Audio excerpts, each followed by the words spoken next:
What's up, guys? It's Troy. I hope you're doing fantastic. Today, I want to share with you a little bit about the power of unpacking our trauma and how it can truly transform our life. Before we get into it, make sure you guys do me a favor, smash that like button, subscribe if you haven't already. And I'm sorry, my voice is a little shot. Had a men's retreat this last weekend. I was out there moving the guys, getting them healing essentially, and also helping them with their confidence, finding their life purpose, and moving through some powerful relationship dynamics. But let's go ahead and jump into this topic about trauma. Essentially for me in my journey of life, I had this experience where there was times where I felt wonderful. Growing up, felt like a kid, felt like I could play. And then through life, I experienced a series of setbacks, heartbreaks, traumas, and ending up essentially to a place in life where I felt like I wasn't myself anymore. Like that's literally the phrase that always came to mind. Like, man, I just felt like I lost myself somewhere. And fortunately for me, I went on a healing journey, after even honestly contemplating about, do I want to continue this journey in life? But I was really grateful that I chose this healing prospect, this healing journey. And through traveling that road, I realized that when we uncover and unpack our deepest wounds, it starts to transform our life from the inside out. It's almost like if you imagine a tree that wants to grow and blossom, right? We have to develop deep roots. I believe that so often we often focus on the outside stuff. We want life to change for us externally. We think happiness is something separate from the internal parts of ourselves. We think if it's the new car or the new girlfriend or the new house. When we get those things, our life will finally take a different meaning, a higher direction. But what I found is by holding a lot of trauma, by holding a lot of wounds, and what that essentially looks like is, like imagine, you could probably relate to this, like imagine having a heartbreak. You're moving through a relationship, you think this is the one, and then he or she leaves you, boom. That's your first form of trauma for some of us. And we experience this loss, and what happens is from there, we build up all these walls and these stories. Some stories might be like, I'm not lovable. I'm not worthy of being loved. If I'm not perfect, I can't, attract love into my life.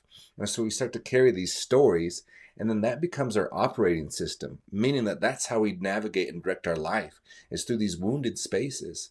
And by going internally, by realizing that, sometimes that thing had nothing to do with you actually, and unpacking these wounds, changing the story, creating reframes, we start to see that we can let some of this stuff go.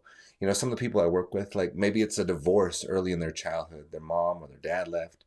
And what they realize is that they carried this message since they were 5, 6, 7 years old or whenever, that they're not worthy of love. They're afraid to be abandoned, that anybody they love deeply is going to leave them.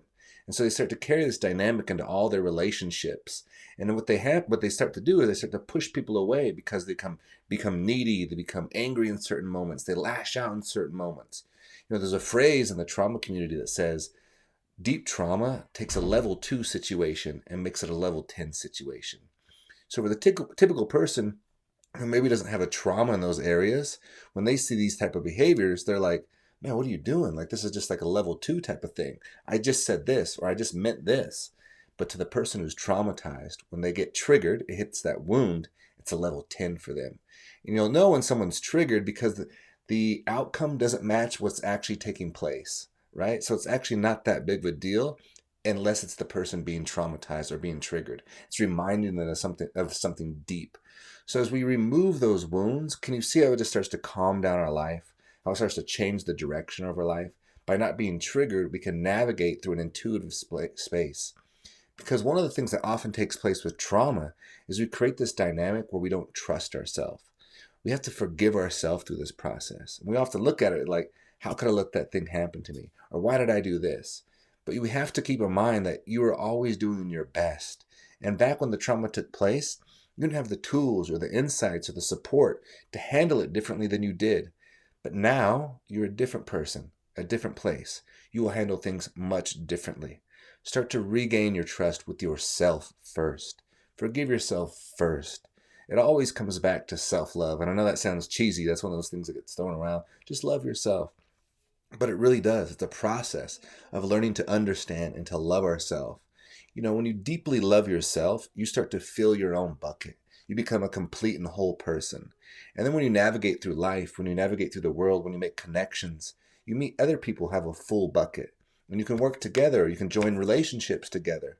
But when we have empty buckets, we're always looking for something outside of ourselves to fill that bucket. You have to do that.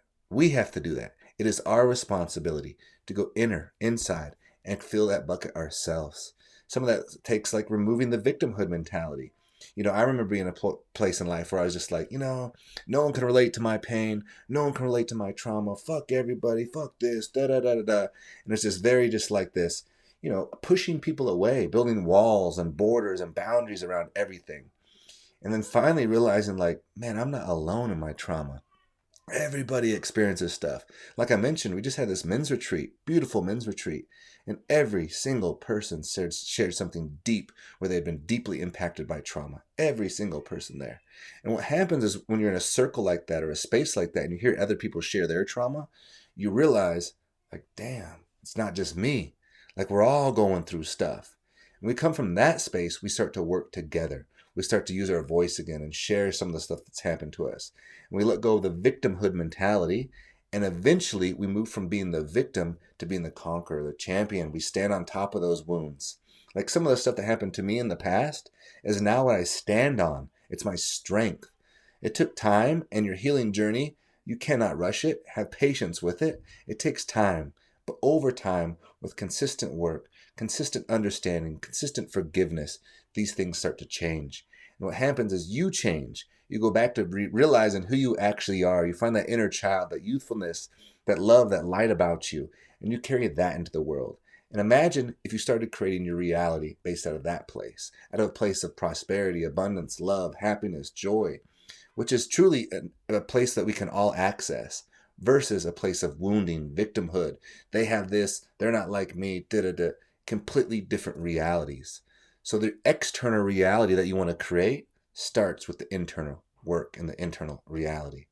I love you all so much. Again, sorry about the voice, just a little quiet here, but I love you all. Do me a favor, hit that like button, subscribe, and share it with somebody who might really benefit from this. Till next time, peace.